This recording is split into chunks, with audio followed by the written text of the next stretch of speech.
요나서 4장 11절, 맨 마지막 절이죠. 제가 여러분들을 위해서 읽어드리도록 하겠습니다. 요나서 4장 11절, 하나님의 말씀을 들으십시오. 하물며 이 큰 성읍 니느웨에는 좌우를 분별하지 못하는 자가 12만 명이요 가축도 많이 있나니 내가 어찌 아끼지 아니하겠느냐 하시니라. 아멘. 네, 계속해서 마가복음을 설교해 왔는데요. 마가복음을 잠깐 쉬겠습니다. 한 성경을 쭉 계속 하는 것이 또 다양한 주제들과 다양한 말씀들을 다루지 못하기 때문에요. 다시 돌아올 겁니다. 우리는 나중에 마가복음이요. 그리고 앞으로의 설교 스케줄을 말씀드리자면 오늘 하고 다음 주, 아마도요. 다음 주, 그리고 길어도 그 다음 주까지, 그러니까 도시 속의 복음, 도시 속에서 교회가 어떤 의미인지를 설교를 할 겁니다. 그리고 그 다음 주에는 구약 성경에 있는 요셉 이야기로 갈 겁니다. 작년에 우리가 야곱을 봤잖아요. 그래서 요셉 이야기를 쭉 보면서 우리 삶 가운데서 하나님께서 어떻게 일하시는지를 볼 겁니다. 그리고 오늘 설교는요, 도시입니다. 도시 속의 복음에 관한 이야기입니다. 그리고 도시가 무엇인지에 대해서 배울 겁니다. 여러분들 입장에서는 도대체 저걸 내가 왜 설교 시간에 배워야 되는 거야? 라고 생각할지 모릅니다. 하지만 두 가지 이유가 있습니다. 하나는요, 성경이 도시에 대해서 말한다는 사실 때문입니다. 저는 성경이 여러분들에게 말해주는 것은 다 알려드리고 싶기 때문에 여러분들이 이것에 대해서 배우셔야 됩니다. 그리고 또 하나는요, 여러분들이 도시에 살고 있기 때문입니다.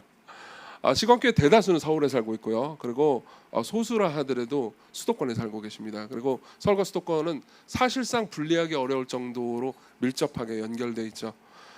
그리고 여러분들은 이 거대 도시에 살고 있으면서 사실 이 거대 도시가 여러분들에게 미치는 영향을 계속 받고 있는데 전혀 모르고 살 수도 있습니다. 그리고 여러분들이 이 도시를 대하는 태도 이면에는 사실 성경적이지 않은 잘못된 태도가 숨겨져 있는지도 모릅니다. 그렇기 때문에 이것을 이해하는 것이 여러분들에게 도움이 될 겁니다. 게다가 여러분 중에서 이런 생각을 하시는 분들이 계실 겁니다. 아니, 너는 오늘 예배 시간에 좀 삶의 위로를 받고 은혜를 받고 좀 그러려고 왔는데 도시 이게 잘못 왔다. 다음 주까지 오지 말아야지 라고 생각하는 분들이 계실 수 있습니다. 근데 제가 이런 말씀을 드리고 싶습니다. 여러분들에게 무엇이 필요한지 여러분들이 다 알고 있지 못하다는 사실을 기억하십시오. 우리는 내게 무엇이 필요한지 내가 다 안다고 생각하기 쉽습니다. 근데 아마 자녀들을 키워보면 여러분들 아실 거예요. 자녀들은 종종 내게 무엇이 필요한지 내가 다 안다고 생각하고 그걸 주면 끝이라고 생각할 수 있지만은 부모 입장에서는 좀 다를 수 있습니다. 그렇죠? 성경이 이 모든 것들에 대해서 말해주는 것은 그러니까 우리에게 이 모든 것들이 다 필요하기 때문이라고 기억해 주십시오. 그런데 오늘은요, 그러니까 일반적으로 했던 방식의 강해 설교를 하지는 않을 겁니다. 저는 특성 본문을 선택해서 본문을 그 본문의 메시지를 이제 이해하는 방식으로 그동안 설교를 했는데 오늘 하루만 다음 주에는 강해 설교를 할 거예요. 오늘 하루만 그러니까 성경의 여러 곳에서 흩어져 있는 도시에 대한 가르침들을 모아서 주제로 설교를 할 겁니다. 그래서요, 저는 성경 전체의 여러 이 도시에 대한 그 가르침들을 통해서요, 세 가지를 얘기해 드릴 겁니다. 첫 번째로는 도시의 기원이 어디로부터 온지, 그리고 두 번째로는요, 도시의 특성이 무엇인지, 그리고 마지막으로 우리가 도시를 어떻게 대해야 되는지를 말씀드리겠습니다. 도시의 기원, 도시의 특성, 그리고 우리가 도시를 어떻게 대해야 되는지 하나씩 보도록 하겠습니다. 도시의 기원입니다. 아마 이런 이야기들을 분명히 들어보셨을 거라고 생각합니다. 그러니까 많은 사람들은 도시에 대해서 일종의 편견을 가집니다. 그러니까 시골이나 농촌은 건전하고 도시는 타락했다라는 거죠. 그리고 도시에 가면 사람들이 유혹과 죄가 더 많기 때문에 더 많이 타락하게 된다라고 생각을 하는 거죠. 심지어 기독교인들마저도 이렇게 생각하는 경우가 허다합니다. 마치 그러니까 파리님께서 지금 잠깐 설교에 참전하셨습니다. 무슨 얘기를 말했죠? 많은 사람이 그렇게 생각하는 거죠. 도시는 타락했고 거기는 죄의 소굴이고, 그리고 도시로 가면 안 되고 기독교인들은 가급적 시골에서 농촌에서 그냥 안락하게 안온하게 하나님을 예배하는 건전한 삶을 살아야 된다라고 생각을 하는 거죠. 여러분 혹시 이런 주장이 그러니까 긴 기독교 역사 가운데에서 성경의 권위를 믿지 않는 사람들이 주로 했던 주장이라는 것을 혹시 알고 계십니까? 기원에 대해서요? 아마 대부분이 모르실 겁니다. 성경 전체의 권위를 믿지 않았던 사람들 중에서는 성경이 말하는 원주의 교리에 대해서 거부했던 사람들이 많이 있습니다. 그리고 성경은 그러니까 이렇게 말합니다. 우리 모두가 타락했다고요. 우리 모두가 타락했다는 건 우리가 맨날 나쁜 일만 저지른다는 게 아닙니다. 제가 여러 번 말씀드렸듯이 우리가 행한 좋은 일 안에도 죄라는 바이러스가 들어가서요, 우리의 행한 좋은 일을 타락시킨다는 의미입니다. 저는 여러분들에게 설교를 하고 있고 때때로 여러분들에게 좋은 행동들을 합니다. 맞죠? 예. 근데 그 설교를 하고 있는 그 제 행동의 동기 이면에 나쁜 짓이 있을지 그럼 어떻게 합니까, 여러분들? 제가 지금 여러분들에게 설교를 하고 있는데 사실은 이 설교를 해가지고 여러분들을 후려쳐가지고 우리 교회를 크게 키워가지고 내가 돈을 많이 벌 이런 의도가 없어요. 없긴 없는데 있을지 어떻게 합니까? 만약 그런 의도로 제가 설교를 하고 있다면요, 저는 설교라는 선행을 하고 있지만 그 안에 죄라는 바이러스가 이 설교를 오염시키고 있는 걸 겁니다. 그런 의미에서 기독교는 단순히 사람들의 행동을 악행과 선행으로 나누지 않습니다. 그렇죠? 사람들의 악행 안에 있는 죄와 선행 안에도 있는 죄가 분명히 어떤 것인지 보여주죠. 아마 시간교회를 오래 다니신 분들은 이 뒤에 문장을 채우실 수 있을 겁니다. 그냥 종교인들은, 기독교를 그러니까 복음을 잘 모르는 그냥 종교인들은 자신의 악행만 회개하지만 진정한 기독교인들은 그다음 뭐죠? 모르시는군요. 자신의 선행도 회개합니다. 자신의 선행 안에 있는 죄도 이해하게 되죠. 그래서 자신이 단순히 개선이 필요한 존재가 아니고 구원이 필요한 존재라고 인식합니다. 자, 이게 도시하고 무슨 상관일까요? 당시에, 그러니까 19세기, 특히 19세기의 많은 자유주의 신학자들은 그러니까 사람들이 타락하는 게 농촌에서 그냥 평화롭게 잘 있으면 타락을 안 하는데 도시라는 나쁜 환경에 들어갔기 때문에 타락을 한다고 생각하는 거죠. 아니요, 그렇지 않습니다. 도시나 농촌이나 똑같이 사람들이 있고요, 어디 있는 사람들이든 다 그 안에는 죄의 영향력이 있습니다. 그렇기 때문에 이 말은 바른 말이 아닙니다. 도시나 그리고 농촌이나 어느 지역에서도요, 사람들은 사람들이고 하나님은 그들을 사랑하시고 그들을 긍휼히 여기시고 또 그들을 저지르는 죄에 대해서 분노하시고 슬퍼하십니다. 이건 달라지는 게 없습니다. 그리고 또 하나의 오해도 있습니다. 많은 사람들이 가지고 있는 오해는, 그러니까 시골에서는 신앙이 살아나고 그리고 도시에 가면은 신앙이 죽는다, 신앙을 사람들이 잃어버린다라는 겁니다. 그리고 이건 어느 정도 사실인 것처럼 보이기도 합니다. 시광교회는 그러니까 다양한 도시에서 그 전국에 있는 다양한 도시에서 어린 시절을 경험하다가 이제 서울의 학교나 아니면은 다른 뭐 직장 등의 이유로 이제 서울에 올라가지고 신앙생활하는 사람들이 많이 있습니다. 그리고 이제 어렸을 때부터 모태신앙을 자라왔던 그들의 부모는 대단히 염려를 합니다. 서울로 가버리면은 신앙을 잃어버리게 되지 않을까, 교회를 이제 더 이상 안 다니게 되지 않을까. 그리고 실제로 많은 사람들이 교회를 안 다니거나 신앙을 잃어버리는 경우도 허다하죠. 그러면 그런 말이 맞는 거 아닐까요? 시골에서는 신앙이 살아나고 도시에서는 진정한 신앙을 잃어버리는 건 아닐까요? 꼭 그렇지는 않습니다. 제가 시각교회를 섬기는 12년의 역사 가운데 반대의 일이 일어나는 것을 숱하게 봤습니다. 오히려 그러니까 부모의 감시와 공동체적 감시 안에서 그러니까 화석화된 신앙을 가지고 있다가 그러니까 잠시 방황이 있을지라도 복음을 진정으로 이해하고 그리고 예수 그리스도를 만나서 그러니까 자신의 삶을 주께 드리고 더 깊은 신앙을 가지게 된 경우도 허다하게 봤으니까요. 무슨 말이냐면요, 어느 쪽이 더 우월하지 않다는 겁니다. 그럼 도시의 기원을 얘기할 때 이 얘기를 왜 하는 걸까요? 많은 사람들이 생각하는 건 이겁니다. 도시는 사탄이 만들었다고 생각하는 겁니다. 혹은 죄인들이 자신의 죄를 드러내려고 그러니까 만들었다고 생각하는 거죠. 그렇지만 성경에는 반대되는 증언들이 허다합니다. 예컨대 우리는요, 성경의 이야기가 동산으로부터 시작한다는 걸 알 수 있습니다. 맞죠? 예, 성경의 이야기는요, 창세기 2장에 보면 에덴 동산으로부터 시작합니다. 근데 성경의 끝의 이야기는 뭘로 끝나는지 아십니까? 도시로 끝납니다. 새 예루살렘 성이요. 예. 성경에 성이라고 번역된 단어잖아요. 성이라고 번역된 성 혹은 성읍이라고 번역된 단어는 히브리어로 이르입니다. 이 단어는 지금 도시를 말하는 겁니다. 도시의 정의는요, 그러니까 지금과 같은 메트로폴리탄은 옛날에 없었어요. 도시의 정의는 인구 밀도입니다. 성경에서 항상 그래요. 모여서 살아가는 거죠, 사람들이. 그리고 사실 지금의 서울의 인구 밀도보다 실제로 이제 역사적으로 조사를 해보면은 1세기나 당시에 예루살렘의 인구 밀도가 훨씬 더 높습니다. 사람들이 많이 모여서 서로 영향을 주고받으면서 살았죠. 그리고 보통 고대 도시는 성으로 그 주변을 둘러싸 있었습니다. 왜냐하면 방어를 위해서였죠.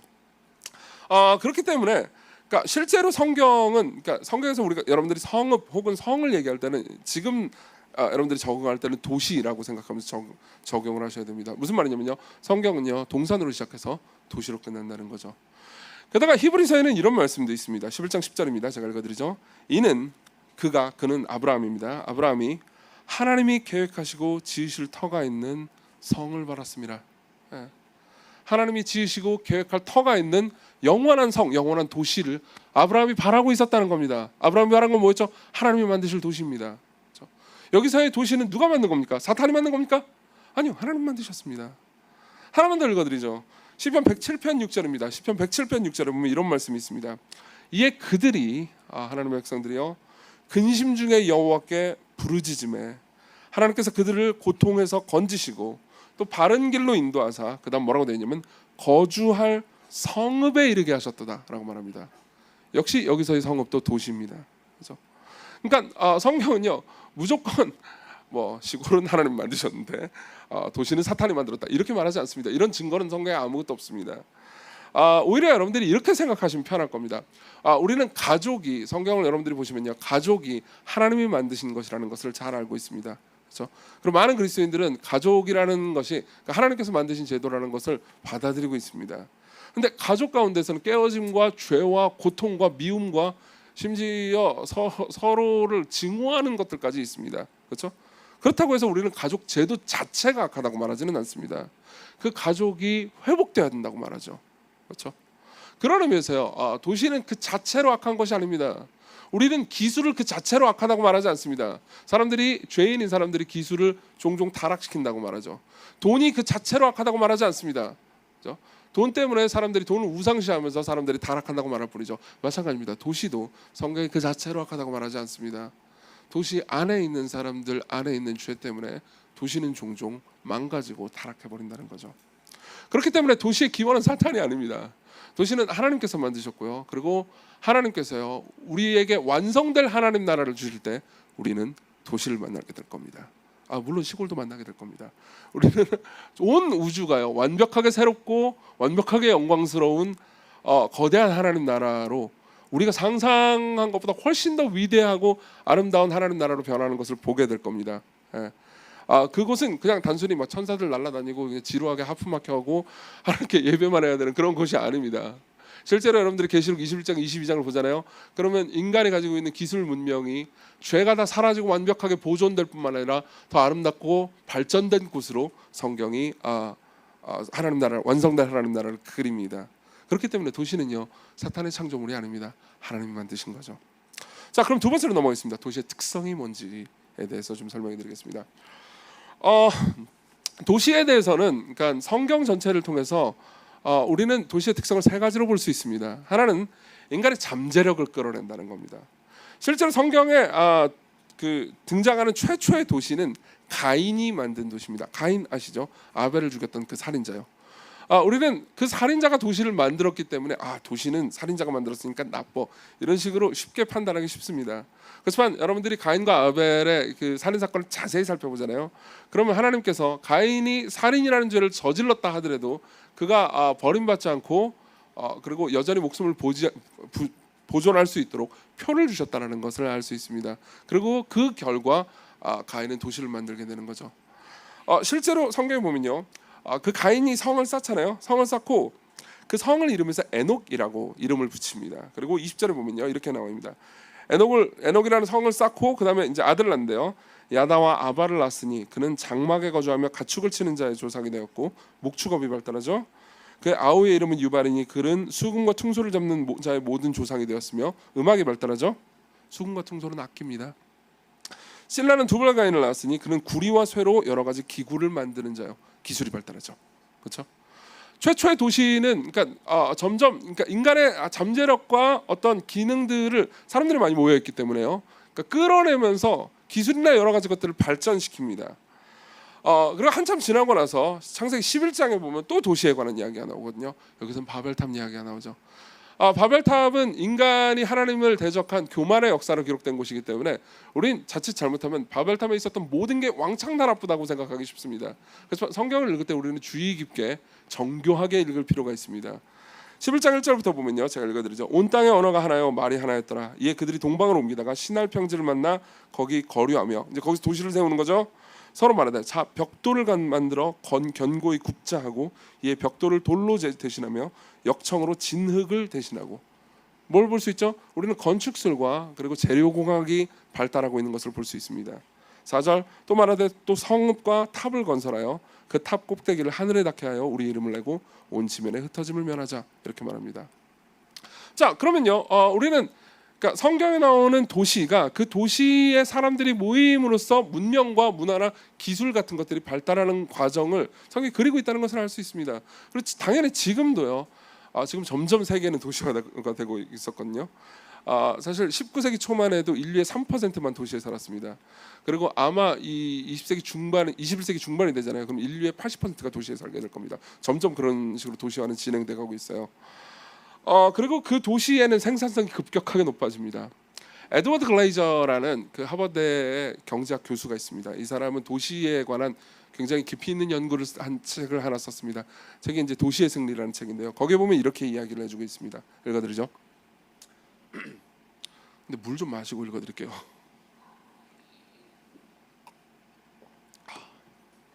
좋네요. 도시에는 거리와 시장이 발달하게 되며 그 어느 곳보다 사람들의 상호작용과 교환 행위가 많이 일어난다.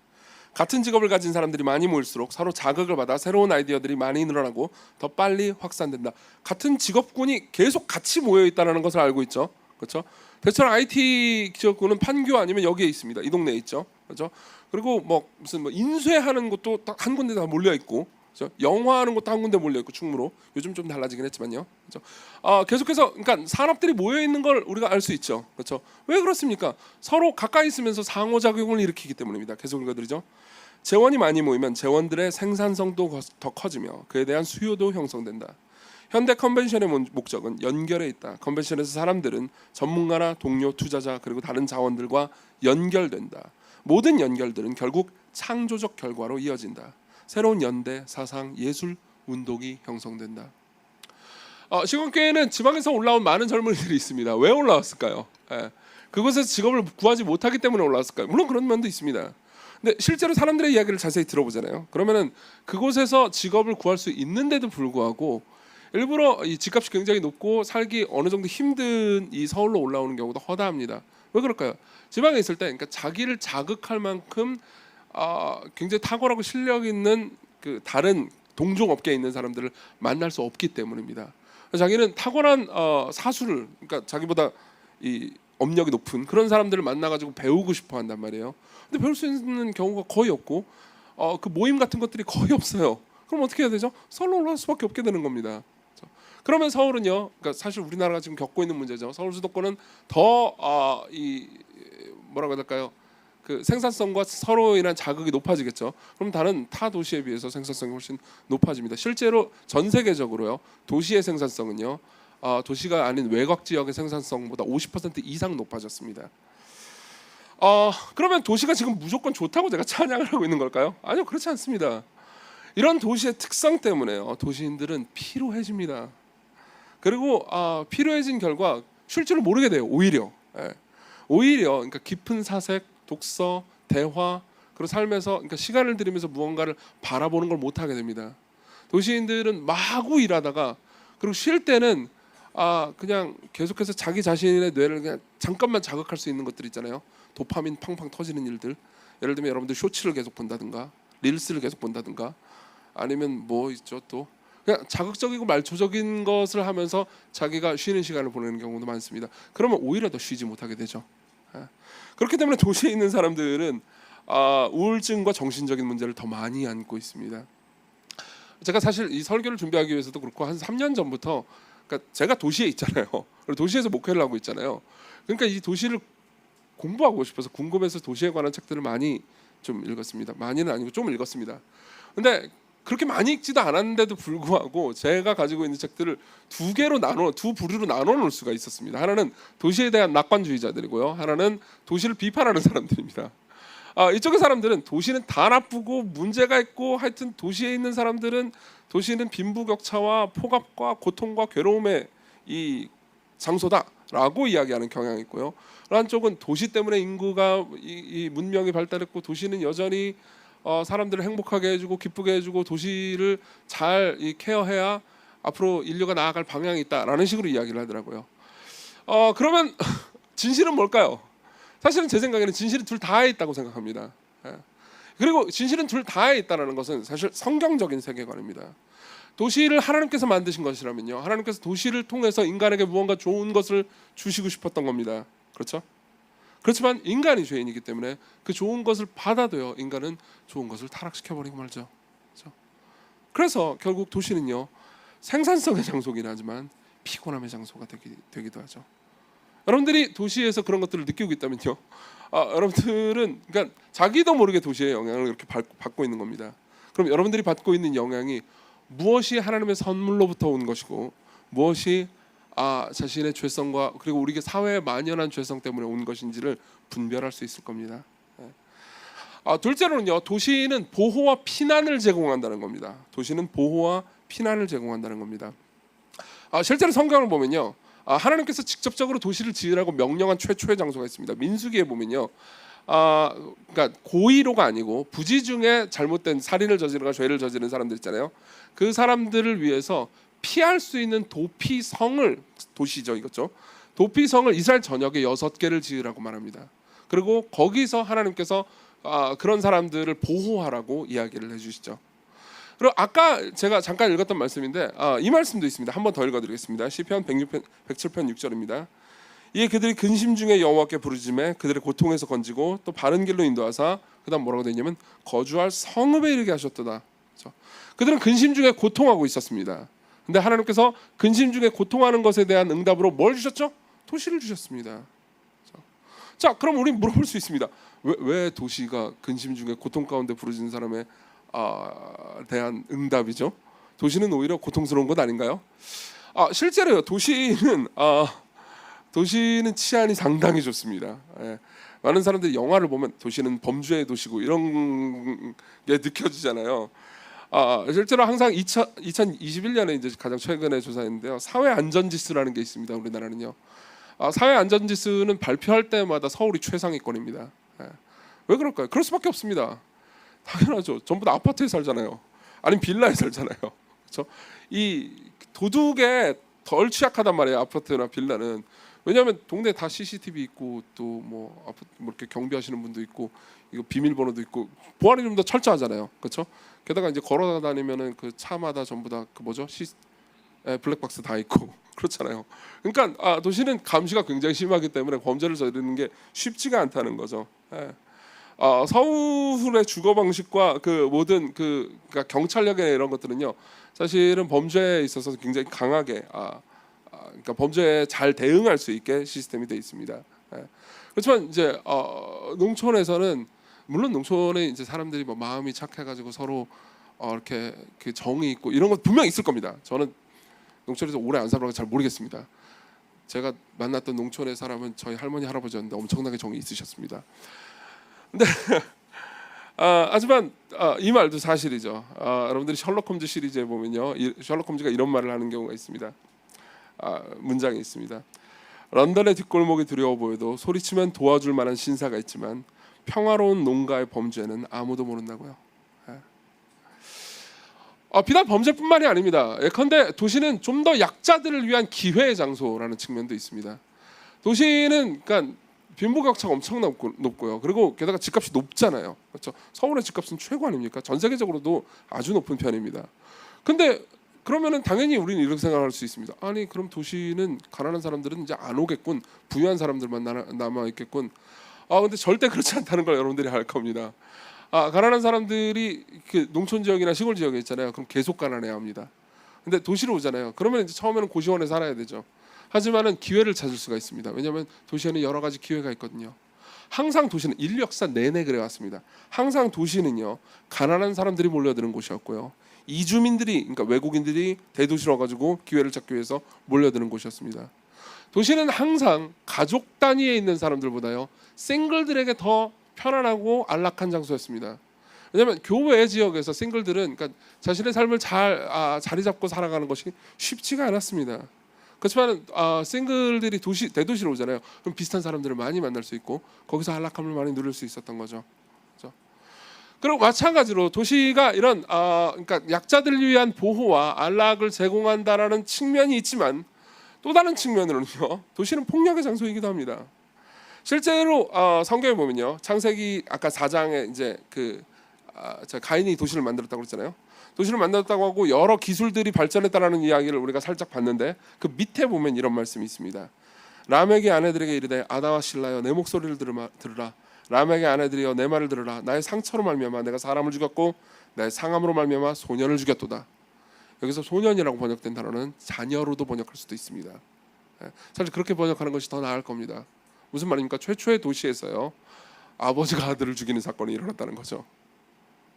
무슨 말입니까? 도시는 가장 끔찍한 강력 범죄의 장소이기도 하다는 거죠. 그렇죠?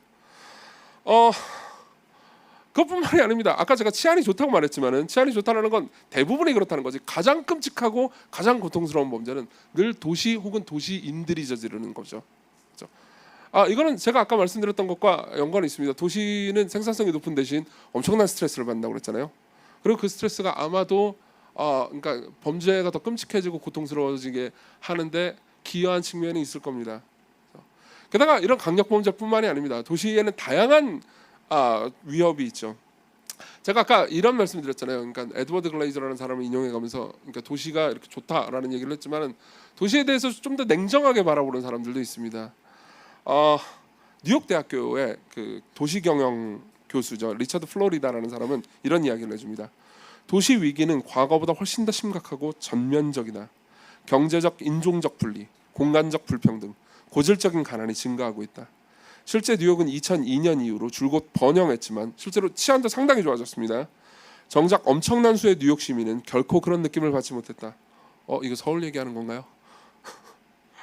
대신 뉴욕은 부자들이 점점 더 부유해지고 가난한 사람들과 노동계층과 중산층들은 점점 더 추락하고 있다는 인식이 널리 퍼졌다. 이건 서울도 마찬가지죠.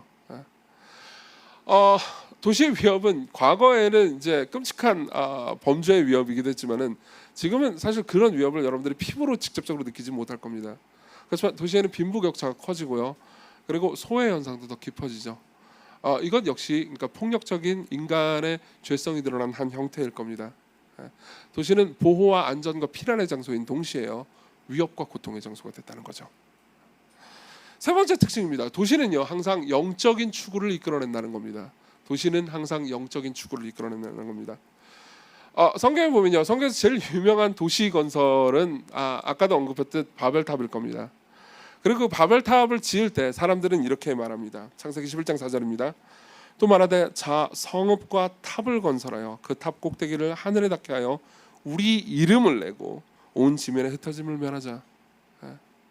우리 이름을 내고 도시는요 항상 그러니까 명성과 이름을 추구하는 사람들로 가득합니다.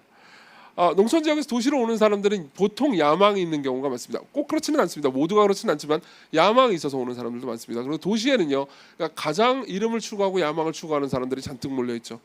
물론 그 사람들 때문에 배울 것들도 있습니다. 그렇지만 보통 그런 것 때문에 우리는요 그러니까 커리어나 일에 몰입하면서 우상숭배적인 잘못을 저지르기가 쉽습니다. 도시는요 이런 일들 때문에, 이런 과도한 일과 스트레스 때문에 오히려 영적으로 공허해지는 경향이 있다는 거죠. 또 한 구절의 성경을 보겠습니다. 사도행전 17장 16절입니다. 바울이 아덴에서, 아덴은 아테네를 의미합니다. 아테네 아시죠? 그리스예요. 아테네에서 그들을 기다리다가 그 성에 우상이 가득한 것을 보고 마음에 격분하여 회당에서는 유대인과 경건한 사람들과 또 장터에서는 날마다 만나는 사람들과 변론하니. 바울이 도시에 들어갔을 때 우상들이 엄청나게 많이 있는 것을 보고 마음에 분노하면서 사람들과 계속해서 복음을 전하면서 변호를 했다는 거죠. 이 장면 역시 그러니까 고대 도시가 우상으로 가득하고 아주 영적인 도시였다는 것을 말해줍니다. 바벨탑은요 신전이었습니다. 사람들이 바벨탑을 지은 건 그러니까 높이 올라가 가지고 신에 이르기까지 다다르겠다라는 욕망을 가졌기 때문입니다. 그렇죠? 그리고 고대 모든 도시들은 뭐 아테네뿐만이 아닙니다. 대부분 중앙에 신전들이 있었죠. 아주 종교적이었다는 겁니다. 그러면 우리는 이렇게 물어볼 수 있습니다. 서울은 아닌데요? 서울은 신전 같은 건 없어요. 뭐 교회당들이 있죠. 그렇지만 그런 거대한 신전 같은 것들은 없습니다. 서울은 이미 세속국가예요 라고 말할 수도 있습니다. 하지만 잘 보십시오. 종교는요, 제가 설교 시간에 여러 번 이런 이야기를 했습니다. 종교는요 단순한 종교 시스템이 아닙니다. 우리가 그것이 있으면 구원을 받을 거라고 생각하는 내 마음이 만족되고 내 마음이 충만해질 거라고 생각하는 무언가입니다. 그렇죠? 여러분들이 계속해서 무언가를 바라보고 예배하고 있잖아요. 마음속으로 두고 내가 저것만 있으면 내가 삶이 괜찮을 텐데, 만족할 텐데, 내가 저것만 있으면 내가 완전해질 텐데 라고 생각하고 있다면요, 여러분들은 그 저것을 통해서 구원을 받고 싶어하는 겁니다. 그렇죠? 그리고 그 구원을 받고 싶어하는 계속해서 대상을 계속해서 바라보고 있잖아요. 그것은 일종의 종교입니다. 그렇죠? 서울 시내에서 제일 좋은 빌딩들과 제일 좋은 자리들은 다 뭐가 차지하고 있습니까? 기업들이 차지하고 있습니다. 그렇죠? 그리고 그 모든 것들을 통해서 우리는요, 그러니까 지금 사실 이건 정말 많은 도시학자들이 얘기해주고 있는 내용입니다. 지금 우리가 살고 있는 세상이 다 돈을 숭배하고 있다는 것을 알 수 있는 거죠. 그리고 그만큼 영혼의 공허함도 깊어진다는 겁니다. 제임스 스미스라는 신학자입니다. 이 사람은 굉장히 재미있는 이야기를 하나 해줍니다. 어떤 거냐면은 우리가 보통 도시에 있으면은, 그러니까 예배당만 예배 행위가 이루어지고 다른 데서는 예배 행위 같은 거는 없다고 생각을 하잖아요. 예배당과 뭐 이런 교회만 예배를 드리는 곳이라고 생각하잖아요. 근데 제임스 스미스는 그렇지 않다고 말합니다. 우리가 살고 있는 곳에서 예배 행위가 이루어지는 곳이 허다하다고 이야기합니다. 그러면서 대표적인 예로 쇼핑몰을 듭니다. 여러분들이 백화점에 갈 때 여러분들은 사실상 마음 깊은 곳에서 일종의 예배 행위를 하고 있다는 거죠. 그거 아십니까? 여러분 아마 백화점에 가면요, 백화점에 창이 없다는 걸 알 겁니다. 왜 창이 없죠? 아시죠, 여러분? 해지는 게 보이면 안 되잖아요. 집에 빨리 가고 싶으면 안 되잖아요. 그렇죠? 그러면서 이런 얘기를 해줍니다. 제가 읽어드리죠. 그러니까 이제 이 쇼핑몰을 예배실이라고 비유를 해요. 쇼핑몰을 예배실이라고 비유를 하면서 우리가 어느 한 예배실 앞에서 걸음을 멈추고 성상에 대해서, 성상은 옷이나 뭐 그런 것들입니다. 그래서 묵상할 때면 누군가 다가와서 안에서 일어나고 있는 일에 대해서 살펴보라고 권유한다. 쇼핑몰에 있어요. 들어와서 제대로 예배를 드리라고, 직접 보고 맛보라고 초대한다. 성직자는, 그 안내하시는 직원분이요, 직원분을 성직자라고 얘기한 거예요. 성직자는 우리를 맞이하면서 우리가 제대로 체험할 수 있도록 목자처럼 안내하겠다고 제안한다. 하지만 지혜로운 성직자는 우리가 원하면 우리 방식대로 살펴볼 수 있도록 내버려 두기도 한다. 그렇죠? 옆에서 계속 붙어있으면 짜증나잖아요. 때로 우리를 신중하게 호기심에 차 머뭇거리는 대로 도로 들어가서 미로 안에 미로를 헤쳐나간다. 막연히 무언가 필요하다고 생각하지만 그 필요를 어떻게 충족할 수 있을지는 확신하지 못한 채, 잘 들어보세요. 그다음 경의의 순간, 즉 영혼이 우리를 예상치도 못했던 경험으로 이끌 바로 그 순간을 기다린다. 우리는 어떤 욕구를 느끼면서 가서 둘러본다. 무엇을 찾는지 확실히는 모르지만 우리가 필요한 게 반드시 여기 있다는 것을 알기에 기대하는 마음이다. 그런데 그것과 마주친다. 그 옷을 만났어요. 우리는 선반을 샅샅이 뒤지던 중 만족을 제공할 바로 그 경험과 재물을 발견한다. 재밌지 않습니까? 저는 이걸 진짜로 경험했습니다. 물론 제가 백화점 가서 옷을 사는 인간은 아닙니다. 누가 사다 주면 입는 인간이죠. 제게 있어서 옷은 맞는 옷과 맞지 않는 옷밖에 없습니다. 그러나 이제 옷을 좋아하는 분들하고 쇼핑하는데 옆에 이제 있어 본 적은 많이 있습니다. 그리고 그러니까 제 입장에서는 실용적인 생각밖에 없단 말이에요. 그러니까 저도 뭔가를 볼 줄 알기 때문에 뭐가 예쁘다 혹은 예쁘지 않다라고는 말할 수 있어요. 그러면서 이제 이 예쁘네, 이 별로네. 그럼 항상 하는 말이 뭔지 아십니까? 느낌이 안 온다고요. 제임스 스미스는 이게 일종의 영적 추구 경험이라고 말합니다. 느낌이 안 온다라는 걸 자기도 설명을 못해요. 이게 어떻게 느낌이 디자인이 뭐가 어떻게 해가지고 이 색깔을 넣지 말고 저 색깔을 넣어야 되는데 이게 구려서 나는 이렇게 말하지 않아요. 그냥 느낌이 안 온다고 말하죠. 이건 사실 대단히 종교적이고 영적인 경험입니다. 실제로 도시는요, 이런 영적인 추구와 목마름이 더욱 강화됩니다. 1970년도는요, 그러니까 전 세계에 있는 학자들이나 지식인들이요, 전부 다 이렇게 말할 때였습니다. 이제 이성이 강화되고 사람들이 이제 사람이 달로 가는 시대가 됐다. 우주의 시대가 됐다. 이제 누가 종교를 믿겠냐? 종교는 아무도 이제 더 이상 믿지 않을 거다. 이성과 과학이 이 정도로 발달했는데 종교는 주요 도시에서, 농촌이야 모르겠지만 도시에서는 훨씬 더 쇠퇴할 것이다 라고 모두가 그렇게 예언하고 있었습니다. 근데 그때 사회학자인 데니얼 벨이라는 사람이 있습니다. 이 사람이 1978년도에 쓴 Return of the Sacred이라는 논문이 있습니다. 성스러움의 귀환이라는 논문이죠. 이 논문은 그 업계 사회학에서는 굉장히 많이 인용되는 논문입니다. 이 논문의 내용은 간단합니다. 앞으로 종교는 더 발전할 거라고요. 예. 종교는 사람들이 생각했던 것보다 훨씬 더 많이 발전할 거라고요. 이유는 과학과 기술의 발전으로 인해서 삶의 의미와 목적을 사람들이 잃어버리고 있고, 물질적인 풍요로 인해서 공동체를 사람들이, 개인주의가 발달하니까 공동체를 잃어버리고 있고, 사람들은 공동체가 필요한데요. 사회의 급속한 변화로 인해서 사람들의 정체성이 위협받고 있기 때문에. 근데 종교는 항상 삶의 의미와 목적을 제공하고 공동체 의식을 강화하고 정체성을 제공하죠. 그렇기 때문에 종교는 더 강화될 거라고 말합니다. 예. 그리고 그것은 사실이 됐습니다. 정말 사실이 됐어요.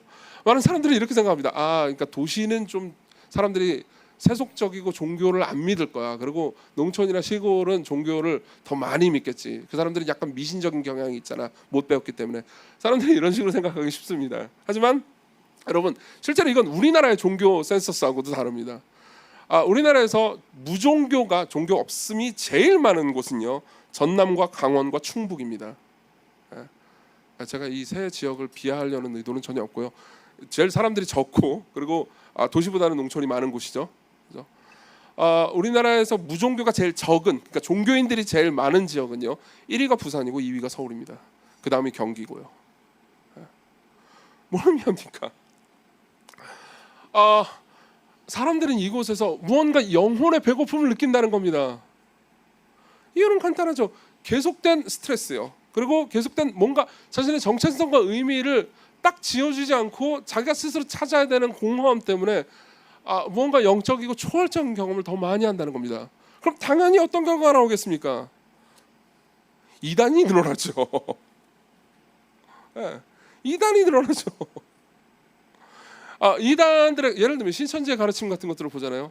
혹시 이 설교가 영상으로 남으면 신천지가 나중에 공격할지도 모르겠는데, 어쨌든 신천지를 보면 굉장히 가혹하게 사람들을 대합니다. 예. 무슨 전도 얼만큼 안 해오면 뭐 돈도 내야 되고 막 하여튼 복잡해요. 예. 근데도 불구하고 왜 사람들이 거기에 그렇게 깊이 빠질까요? 그것도 많은 젊은이들이 거기에 빠질까요? 간단합니다. 내용은 간단합니다. 사람들이 세상에 살면서요, 그러니까 계속해서 방황하면서 가지지 못했던 의미를 가져다주고요, 공동체를 가져다주고요, 그리고 정체성을 주기 때문입니다. 그럼 우리는 이렇게 말할 수 있습니다. 도시는요, 가장 종교를 미워하고 배격하는 동시에 가장 종교적인 곳이라고 말할 수도 있죠. 그렇죠? 도시는 영적인 추구가 최고도에 달하는 공간인 동시에, 그리고 영적으로 타락하기도 가장 쉬운 공간이라고 말할 수 있습니다. 자, 그럼 지금까지의 내용을 정리해 봅시다. 저는 지금까지 세 가지 특성을 얘기해 드렸습니다. 성경 전체를 통해서요, 도시는 인간의 잠재력을 끌어낸다고 했죠. 그렇지만 그것 때문에 우리는 피곤해집니다. 도시는 보호와 도움과 위로를 제공합니다. 그렇지만 도시는 때때로 폭력의 공간으로 추락해 버립니다. 그리고 도시는요, 영적인 추구를 이끌어냅니다. 하지만 도시에서 사람들은 영적으로 더 많이 방황합니다. 그러면 우리는 도시를 어떻게 대해야 합니까?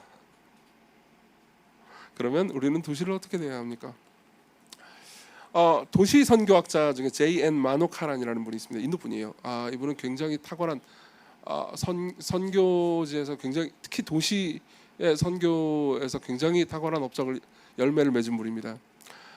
이분이 그리스도인들에게 하는 권면이 있습니다. 이거죠. 도시를 괴물로 보아서는 안 된다. 오히려 필요를 가진 사람들의 공동체로 보아야 한다고요. 우리는 도시를 보통 이용하는 경향이 있습니다. 그렇지만 우리는 도시를 긍휼히 여겨야 합니다. 두 가지 얘기를 해드리죠. 첫 번째는 도시를 축복하라는 겁니다. 도시를 축복하라는 겁니다. 잠언 11장 11절입니다. 들려드릴게요. 성읍은, 도시는요, 정직한 자의 축복으로 인하여, 잠언에서 항상 정직한 자는 신자들을 의미합니다. 저는 거짓말 많이 하는데 근데 신자예요. 신자를 말하는 거예요. 정직한 자의 축복으로 인하여 부흥하고 악한 자의 입으로 말미암아 무너지느니라. 여러분들이 도시를 축복하고 도시를 섬기고 사랑할 때, 도시가 하나님께서 원래 의도하고 계획한 방식으로 아름다워진다는 거죠. 우리가 장차 마지막 날 심판이 끝나고 예수 그리스도께서 재림하시고 나서 새롭게 될 도시를 볼 때요, 우리는요, 도시의 죄와 고통과 악이 완벽하게 사라지고 하나님께서 도시를 만드셔서 원래 우리에게 주시고 싶어 하셨던 모습이 완전히 회복된 모습을 보게 될 겁니다. 그리고 지금 우리는 그것을 다 보지 못하겠지만 지금 우리는요, 그러니까 마치 이중국적자와 같습니다. 여러분들이 예수 그리스도를 믿는 사람이라면요, 여러분들이 이중국적자와 같습니다. 여러분들이 그리스도인이 아니라 하더라도 여러분들 옆에 있는 그리스도인을 보면서 저 사람은 이중국적자군 이라고 생각해 주십시오. 그 사람의 정체성은 뭔가 하늘에도 있고 여기에도 있는 겁니다. 그리고 도시는요, 그리스도인의 축복을 절실히 필요로 합니다. 물론 도시가 우리를 축복해 주세요 그리스도인들이 이렇게 말하진 않아요. 보통 그리스도인들이요 꺼지세요 이렇게 말할 겁니다. 예, 보통 싫어할 겁니다. 하지만 그걸 알고 계십니까? 기독교인들이 계속해서 도시를 섬기는, 그러니까 복지에 관한 그 헌금들을 하지 않잖아요. 도시에 있는 가난한 사람들을 섬기는 일을 우리 교회에서도 하고 있죠. 지속하지 않잖아요. 그러면 사람들은 세금을 더 많이 걷어야 되고, 그리고 가난한 사람들과 소외된 사람들은 더 많이 소외되고, 도시는 그걸 잘 모릅니다. 도시는 기독교가 복음이 이곳에서 어떤 역할을 하고 있는지 모릅니다. 그리고 보통 도시를 미워하죠. 그렇지만 성경은요, 기독교인들이 복음을 가지고요 도시를 축복하라고 말합니다. 여러분들은 도시에 대해서 그동안 거의 생각해 보지 않았을 겁니다. 그리고 아직까지도 왜 이런 설교를 들어야 돼? 라고 생각하는 분들도 계실지 모릅니다. 만약 여러분들이 계속 그 생각을 가지고 계시면요, 여러분들이 이렇게 될 겁니다. 여러분들은 도시를 계속 이용할 겁니다. 도시의 좋은 점을 계속 누리겠죠. 솔직히 말해보세요. 도시가 좋은 건 많잖아요. 되게 재밌는 게 뭔지 아십니까? 아까 제가 인용해드렸던 여러 이 학자들 있잖아요. 학자들 중에서 도시에 대해서 대단히 비관적인 생각을 가진 사람들도 있었습니다. 그리고 심지어 저는 도시와 서울을 해체해야 된다고 말하는 학자의 글도 읽어봤습니다. 근데 그분은 서울에 사시더라고요. 저는 놀리려고 이 말을 하는 게 아닙니다. 무슨 말이냐면 본인은 서울에서 살면서 누리는 좋은 게 뭔지 잘 모르고 있을 수도 있다는 겁니다. 그럼 어떻게 됩니까? 도시를 이용합니다. 그리고 도시를 미워하죠. 아니요, 도시를 사랑하고 도시를 축복하십시오. 이게 두 번째랑 연결됩니다. 도시를 사랑하십시오. 우리가 처음 읽었던 본문으로 갑시다. 우리가 처음 읽었던 본문은 이렇게 말합니다. 여러분 다 그 본문을 혹시 펴고 계신가요? 제가 한 번도 설명하지 않았기 때문에 아마 펴고 계실 겁니다. 요나서 4장 11절입니다. 같이 읽어보죠. 시작. 하물며 이 큰 성읍 니느웨에는 좌우를 분별하지 못하는 자가 12만 명이요 가축도 많이 있나니 내가 어찌 아끼지 아니하겠느냐 하시니라. 보세요. 당시에 12만 명이면 어마어마한 도시입니다. 아마 당시 최강의 도시였을 겁니다. 그리고 하나님께서는요, 요나에게 이 도시로 들어가라고 하십니다. 요나야, 이 도시로 들어가라. 가서 내가 너에게 명령한 그 말씀을 전해라. 요나는 싫습니다라고 말했습니다. 저 도시는 타락했다고요. 저 도시는 나쁩니다. 나는 저 도시를 거부하겠습니다. 그리고 반대로 갑니다. 그리고 하나님께서는 제가 저번에도 한번 얘기해 드린 건데, 그 고래 잠수함 있잖아요. 고래인지 뭔지 몰라요. 그냥 물고기로만 되어 있습니다. 성경에 물고기 잠수함을 사용해서 다시 백 해가지고 팽토해내가지고 이제 다시 저기 니느웨로 돌아가게 하시죠. 그리고 니느웨에서 어쩔 수 없으니까 요나는요 복음을 전합니다. 사실 복음이라고 말할 수도 없어요. 좀 있으면 니네 망할 거야 라는 말만 전합니다. 그리고 사람들은 회개합니다. 그리고 요나는 화가 납니다. 그리고 분노하고 있을 때 하나님께서는 말씀하시는 거죠. 이 큰 성읍, 이 큰 도시 니느웨에는 좌우를 분별하지 못한다는 건 이 왼쪽 오른쪽을 못 본다는 게 아니고 무엇이 옳고 무엇이 그른지를 모른다라는 겁니다. 상실된 사람들이라는 거죠. 사실 지금까지 우리가 그 얘기를 했습니다. 도시에는 이 좋은 것들이 있지만 사람들은 상실되고 잃어버렸습니다. 그 사람들이 그렇게 많은데 그것도 12만 명이나 있다. 근데 내가 그들을 위해서 그들을 아끼는 것이 부당하냐라는 질문으로 끝납니다. 이게 요나의 마지막이에요. 요나서의 마지막은 질문으로 끝납니다. 왜 질문으로 끝날까요? 여러분들에게도 그 질문을 던지는 거죠. 이정규에게도 그 질문을 던지는 겁니다. 너는 도시에 살고 있다. 그리고 이 도시에 서울 그리고 수도권에는 인구의 절반이 살고 있죠. 대한민국의 절반이 살고 있습니다. 그리고 거기서 좋은 것들은 다 누리고 있는데 나는 이 도시를 여기에 좋은 것들이 많아서 좋아하는 게 아니고 여기에 사람들이 많아서 좋아한다. 그렇죠? 여기에 그분의 잃어버린 백성들이 있습니다. 여기에 그분이 창세전부터 택하셨지만 아직 양우리에 들어와 있지 않은 사람들이 있습니다.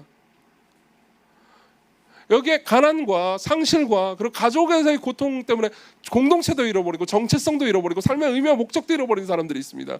그들을 내가 아끼는 게 내가 잘못된 것이냐? 라고 묻는 거죠. 여기서 아끼다라고 번역된 단어는 히브리어 단어는요, 울다는 뜻입니다.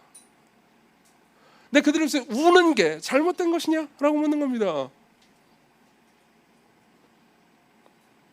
여러분, 저는 도시를 진짜로 사랑하게 된 게 정직하게 말하면 1, 2년밖에 안 됐습니다. 제가 서울에 있지만은 서울을 진짜로 사랑하게 된 건 1, 2년밖에 되지 않았습니다.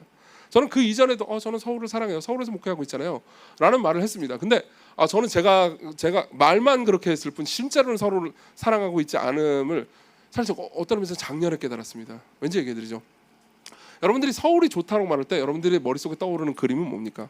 서울이 좋아요. 서울이 좋은 분들도 있겠죠. 서울이 좋아요. 뭐가 좋으시죠? 한강이요. 한강 좋잖아요. 거기서 치킨 먹으면 얼마나 좋은데요.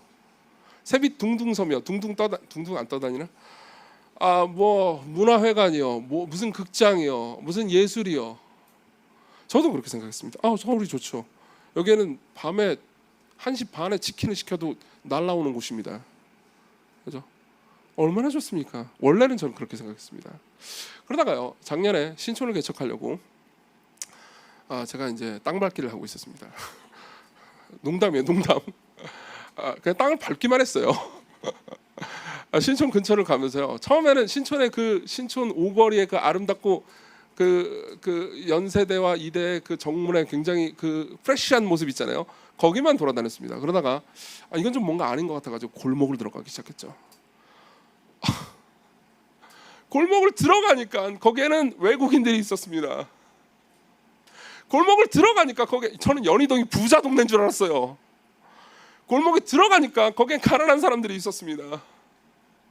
골목에 들어가니까 거기엔 상실된 사람들이 있었습니다. 더러운 곳이 있었고요. 저는 그곳을 사랑했던 적은 없었던 것 같습니다. 항상 멋있고 팬시한 곳만 좋아했죠. 그리고 죄책감이 들어서 다시 이제 구디로 왔습니다. 구디로 와서 제가 그동안 거의 안 가는 곳을 돌아다니기 시작했죠. 여러분들도 구디에 와도 절대 안 가는 곳도 있지 않습니까? 중국 분들 많이 계시는 곳이요. 저는 그곳을 사랑하지는 않았습니다. 저 멀리 넘어가서 식당들과 예쁜 곳이 많이 모여있는 지벨리몰만 사랑했죠.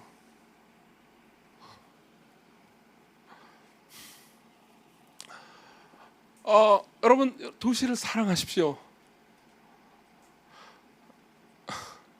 왜요? 하나님께서 도시에 있는 사람들을 사랑하시기 때문입니다. 아까 제가 이런 말씀을 드렸습니다. 하나님께서 요나에게 내가 그들을 위해서 아끼는 것이 잘못된 것이냐, 그들을 위해서 우는 것이 잘못된 것이냐, 내가 어찌 울지 아니하겠느냐라고 물어보는 장면을 얘기해 드렸습니다. 정말로 하나님은 도시를 위해서 울고 계셨을까요? 그것이 정말 사실일까요? 하나님은 운다니 이상하지 않습니까? 여러분, 수백 년이 지나고 이 땅에 예수 그리스도께서 오셨을 때 그분은 진짜 도시를 보면서 우셨습니다. 누가복음 19장에 보면요, 예수 그리스도께서 예루살렘 성을 보시는 장면이 나옵니다. 예루살렘은 도시였고요. 당시에 이스라엘에서 가장 크고 강력한 도시였고요. 그리고 어떤 의미에서 가장 종교적으로 많이 공부한 엘리트들과 그리고 가장 사회적으로 버려진 하층민들이 동시에 거주하는 곳이었습니다. 예수 그리스도께서는 주로 갈릴리 지역에 사역하시다가요, 생애 마지막 때 이제 예루살렘으로 내려오십니다.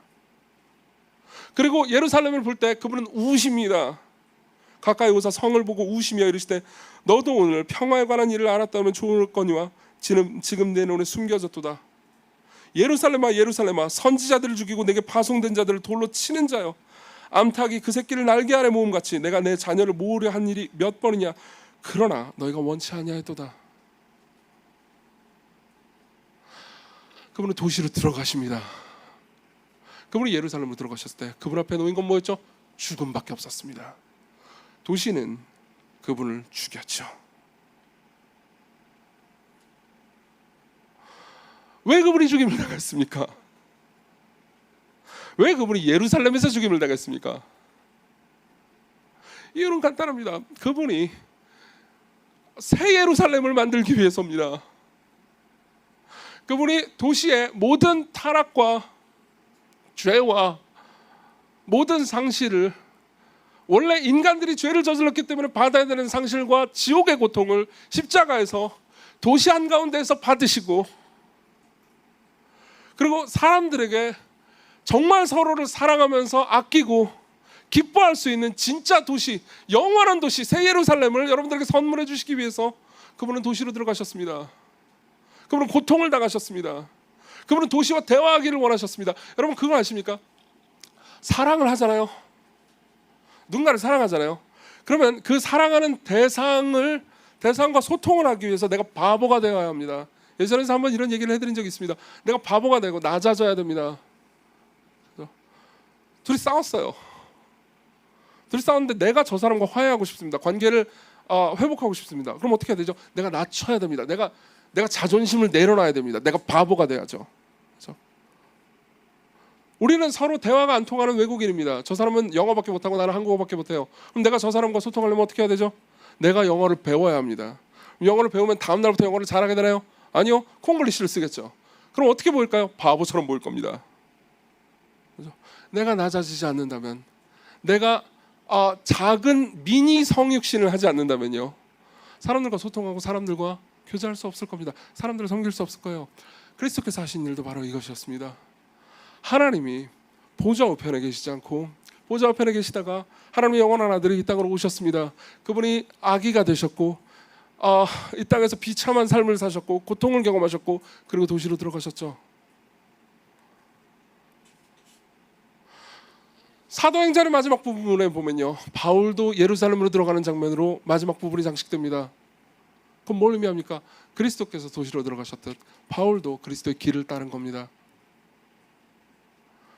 여러분 오늘 설교가 여러분들에게 어려웠을지도 모르겠습니다. 그리고 구체적으로 뭘 해야 되는지 잘 모르겠다고 생각하는지도 모르겠습니다. 아마 다음 주에는 강해 설교를 할 겁니다. 염려하지 마세요. 조금 더 우리가 그거 구체적인 이야기를 생각해 볼 수 있을 겁니다. 그러나 제가 여러분들에게 드리고 싶은 말씀이 이겁니다. 여러분들이 부인하든 부인하지 않든 여러분들은 도시에 살고 있습니다. 여러분들은 도시로 부르심을 받은 겁니다.